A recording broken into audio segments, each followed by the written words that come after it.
Every 20th October is observed as World Osteoporosis Day to raise global awareness on the disease that weakens the bones.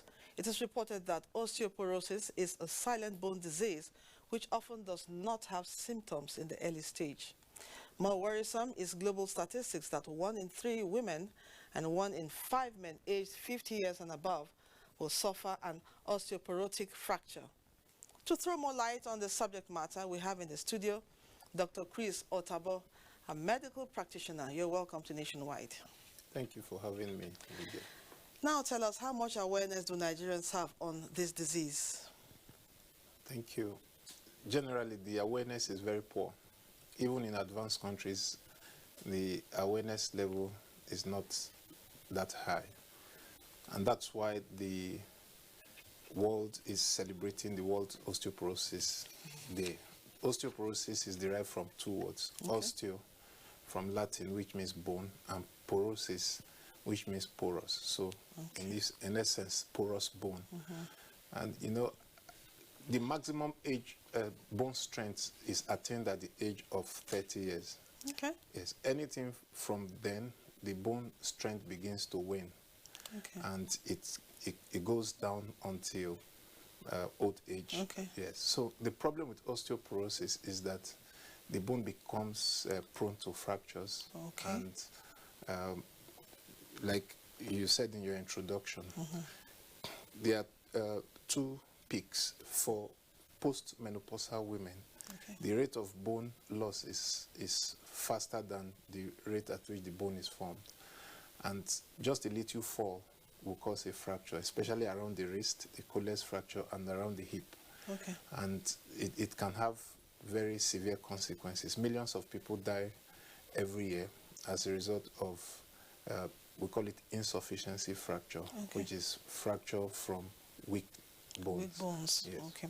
Now, how much awareness do Nigerians have about this disease, and how best can we prevent osteoporosis? Well, to prevent osteoporosis, we need to understand how it comes about. Okay. Yeah, so there are 2 mechanisms going on at the same time: bone loss and bone renewal formation. Okay. Yes, there are 2 types of osteoporosis. The primary osteoporosis, which occurs in women after menopause, because estrogen, the female hormones, help to protect the bone. Once a woman gets into menopause, their bone strength rapidly drops, okay, because there's no protection for it. Then for men above 50 and older, they also have progressive weakness of the bones. Okay. That's for the primary osteoporosis. Okay.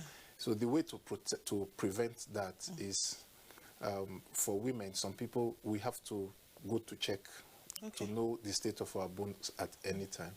And then we also have to do exercise. Exercise helps to strengthen the bone. Okay. And then we have to eat right. We have to avoid alcohol intake and tobacco. But in the course of exercise, you can also fall and break a bone. Yes. Well, it's not a common phenomenon.